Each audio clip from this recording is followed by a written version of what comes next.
예, 야권 연대 사이에 두고 정의당은 더불어민주당을 그리고 더불어민주당은 국민의당을 압박하고 있는 형국이죠. 더민주의 이용섭 총선 정책공약단장은 안철수 대표로 인해서 지역 간 후보 연대도 어려워지고 새누리당의 과반 의석을 내준다면 역사의 죄를 짓는 것이다. 이렇게 강한 톤으로 비판하기도 했습니다. 정의당 쪽의 지적에 대해서는 어떤 생각인지도 좀 궁금하기도 하고 광주에 있는 이용섭 단장을 화상으로 연결하겠습니다. 자, 이용섭 단장님, 아침 발언 이후에 안철수 대표가 본인은 자신의 지역구에서 야권 연대 없이 정면 돌파하지만 다른 지역에서의 후보 간 단일화를 막긴 어렵다라는 취지로 얘기를 했습니다.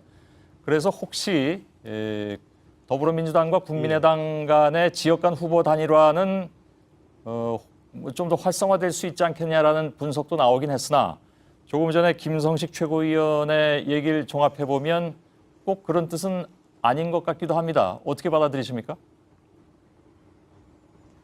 우선 수도권에서 야권이 분열되고 단일화하지 않으면 새누리당에게 어부지리를 주고 야권이 공멸한다고 하는 것은 누구나 아는 일입니다. 예. 그런데도 안철수 대표는 그동안 외면을 해왔고요. 저는 늦게나마 만시지탄이지만 지역별로 후보자 간의 연대는 가능하다. 이렇게 얘기를 한 것은 다행이라고 생각하지만 본인 지역구에서는 단일화하지 않겠다. 그리고 또 시간이 얼마 남지 않았습니다. 그리고 당 간의 단일화가 아닌데 얼마나 효과가 있을지 의문이고요. 이미 말씀을 하셨습니다만 야권이 단일화하지 못해서 새누리당이 과반 의석을 넘어 개헌 저지선을 넘는다든지 이렇게 되면 이건 저는 재앙순이라고 생각을 하고 예. 안철수 대표는 역사적 책임을 느껴야 될 것입니다. 예.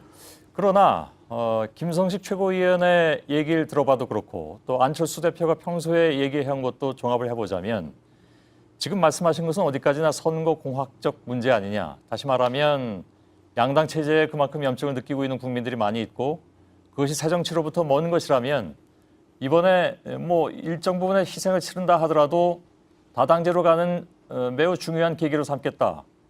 그건 나름대로 안철수 대표의 절박성에서 나온 것이라고 인정해 줄 수는 없겠습니까? 그런 얘기가 되려면 적어도 국민의당 지지율이 두 자리 숫자는 돼야 될 것입니다. 그러나 우리가 잘 아는 것처럼 국민의당 지지율은 수도권에서 한 자리 숫자입니다. 그렇기 때문에 제3지대 정당으로서 전혀 뿌리를 못 내리고 있고 국민들로부터 예면을 받고 있습니다. 그런데 현실을 보면 19대 국회 때 5,000표 차이 이하로 승패가 갈린 곳이 32곳이었습니다. 예. 그러니까 112곳 중에서 30%가 5,000표 이하로 승부가 갈렸기 때문에 이번에 야권이 분열되면 그건 필패인 겁니다. 예. 그런데 알겠습니다. 국민의당 입장에서 계속 좀 반론을 좀 해보도록 하겠습니다. 지지율을 말씀하셨습니다마는 일부 여론조사 결과만 가지고 한 자리 숫자에 머물고 있다라고 과소평가하는 것은 문제가 있다라는 반론이 나올 수 있고요. 왜냐하면 다른 여론조사에서 두 자리 숫자가 있는 경우도 있습니다. 그리고 꼭 그 여론조사 결과의 퍼센티지만 잠깐만요. 아직 질문이 안 끝났습니다. 그 여론조사의 퍼센티지만 가지고 말씀하시는 것 자체가 지나친 선거공학적 접근이 아니냐라는 반론이 당연히 나올 수 있는 것이라고 생각을 하고요. 또 한 가지는 그렇다면 더불어민주당의 입장에서 정말 야권 연대 진정성이 있었다면 예를 들어서 일부 지역에 이른바 이제 표적 공천을 하지 말았어야 되는 것이 아니냐. 그러니까 오히려 이러한 상황 속에서 야권 분열로 새누리당이 어부지리를 얻는다면 그것이 국민의당의 책임이 아니라 최소한 공동 책임 혹은 더불어민주당이 덩치 큰 더불어민주당의 책임일 수 있다라는 지적에 대해서 어떻게 받아들이십니까? 저는 그렇게 보지 않습니다.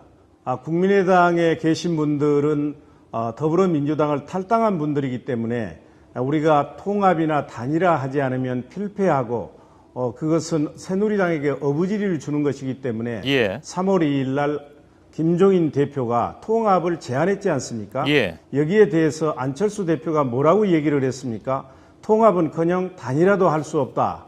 그리고 더 나아가서 지역별로 후보 간의 단일화가 이루어지면 법적 조치하겠다 이렇게까지 얘기를 했습니다. 예. 그런데 어떻게 그게 통합이나 단일화가 안 된 게 우리 당의 책임이고 김종인 대표의 책임이라고 얘기할 수 있겠습니까? 알겠습니다. 어불성설이고 적반하장입니다. 양쪽의 의견은 뭐 좀 워낙 팽팽해서 제가 질문 드리는 것과 상관없이 양쪽의 의견은 그냥 나오고 있는 것 같습니다. 알겠습니다. 심상정 정의당 대표가 그렇게 얘기했습니다. 정의당과도 그 연대를 얘기할 땐 당대당으로 얘기해달라. 왜냐하면 이것이 이제 그 후보 간 단일화를 얘기하면 소수당 후보에 대해서는 사퇴를 강요하는 것이나 마찬가지다. 이런 주장을 폈습니다. 이 마지막 질문을 하겠습니다. 답변해 주시죠.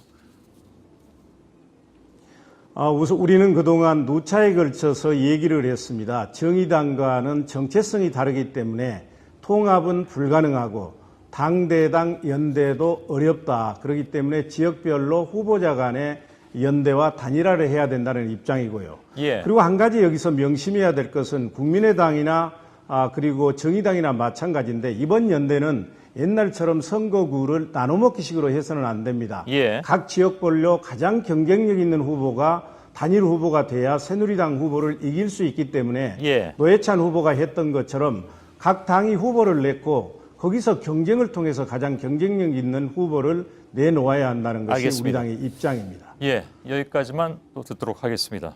이용섭 단장이었습니다. 수고하셨습니다.